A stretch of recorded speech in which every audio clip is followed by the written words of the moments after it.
你睇作品都一樣㗎，你慢慢去睇嘅時間，你咪要你點解不厭百回讀咧？你每讀一次，你會多啲。你如果唔係你睇一次《紅樓夢》唔知啱乜嘅，尤其前三回噏咩啊？睇完晒《紅樓夢》，你中意邊個咧咁？即係咁你都仲要諗㗎嘛？你中意邊個？你中意邊個？你中意你老婆係邊個？冇。即係咁，即係如果你飲佢冇嘅咧，薛寶釵係唔錯㗎。即係咁解咯，你飲佢冇，你話晒事啦，又落結單我唔睇㗎啦，咁咪佢好咯。即係如果唔係，另一種想法啦，係咪？呢啲唔知，呢啲我唔知。即係你答咧，我唔係幾信嘅。如果個男士答咧，我就知道佢係心想乜咧。係咪？你女士答我唔知你想做薛寶釵咧，咁啊真係好喎。呢個以女士嚟講，我想做邊個咯？我想寶釵。呢個係好喎，佢集好多條件於一身嘅喎。好風咁嗱，呢個咧就本身，你對個作品本身嘅原因咧，嗰邊咧嗱一個作家。你一個人咧，你有生活之後咧，若果你一個人自己本身冇理想，如果一個人自己本身嘅情感唔感受性弱嘅話咧，你唔會有作品嘅。所以第一你要有理想咧，你嘅理想要崇高嘅，佢就安得天下天萬家，盡庇天下寒士皆歡顏咯。如果佢個理想係低嘅，無功無難就嗰邊咯，係咪？你睇點咁啫嘛？你睇個作家嘅時間，個作家嘅理想，個精神偉唔偉大咧？你就睇佢個作品，佢胸襟抱負咯。咁你只係I will get the job done咯，咁咪咁咯。咁你想個規劃乜嘢啊？你即係呢個問題咯，係咪？即係個理想喺邊？佢個理想如果崇高咧，佢個作品會偉大咯。佢作品佢個理想係下嘅咧，佢咪變成咗平庸咯。即係咁解。即係譬如你話你剛才講徐志摩個理想喺邊度咧？我覺得佢嘅作品揾唔到咯。即係有啲地方睇唔到咯。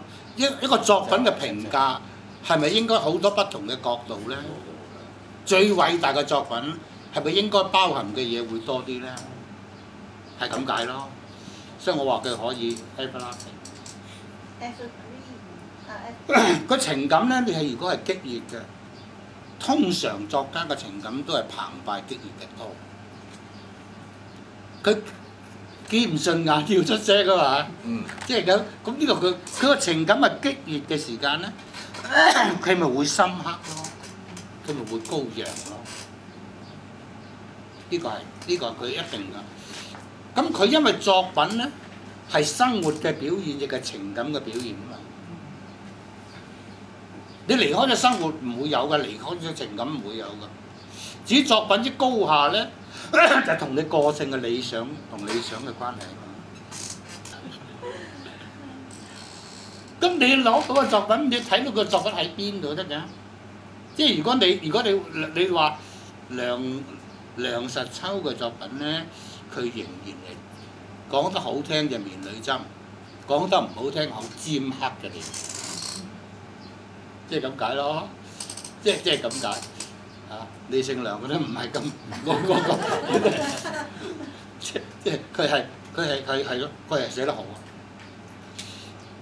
我好服幾個人嘅。林語堂講莊子我唔服，林語堂講白話文，寫白話文，梁實秋寫白話文，胡適之寫白話文，呢三個人我都服嘅。因為呢三個人嘅白話文冇歐化。咁樣朱自清咧？嚇？朱自清咧？唉！唉！慘啦！背影啊！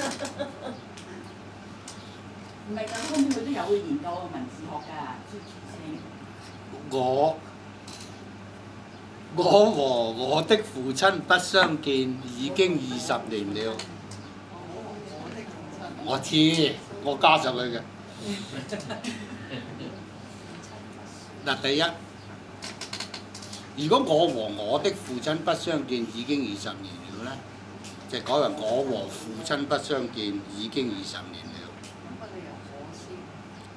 再講呢，就我和父親不相見20年了。再改呢，不見父親20年了。咁鬼囉嗦嘅文章咪朱自清咯。西式噶嘛呢啲，咪歐化咯，呢啲咪歐化咯，連唔係幾識英文嘅魯迅都歐化嘛。最識英文嘅係胡適之、梁實秋、林語堂唔歐化嘛。呢3個人嘅文章唔歐化，你翻去細心讀下。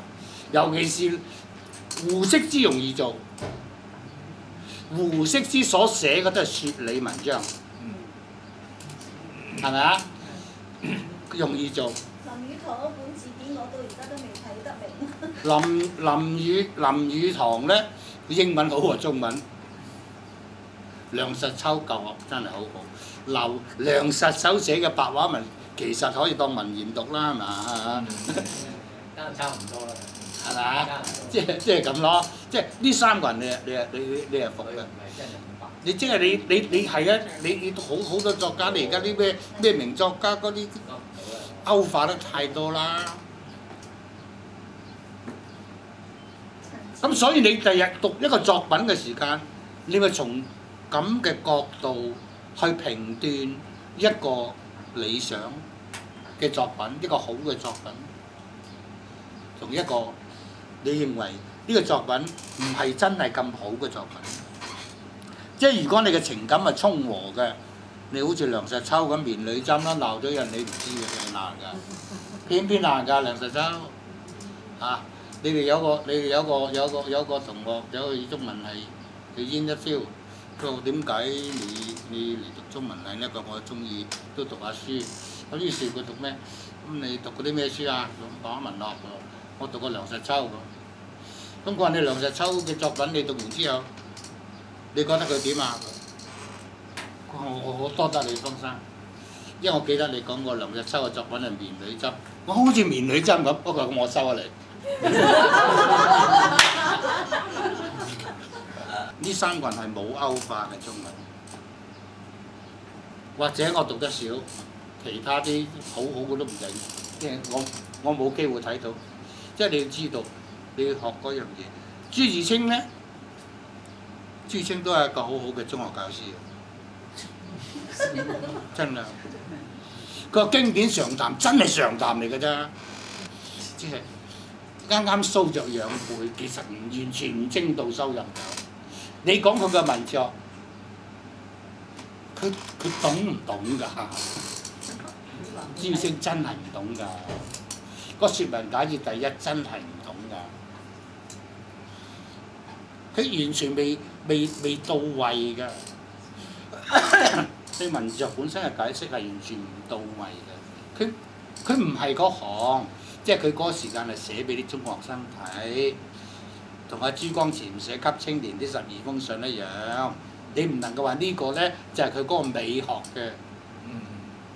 阿朱光潛嘅美學喺嗰度，咁啊唔係。佢雖然佢黑有齊嘅美學佢係承受咗，但係實際上佢有其他嘅思想。佢有空靈嘅地方，呢個係朱光潛，佢真係光潛㗎，係啊真㗎，個朱光潛㗎，佢有學問喺裏邊，實質嘅內容。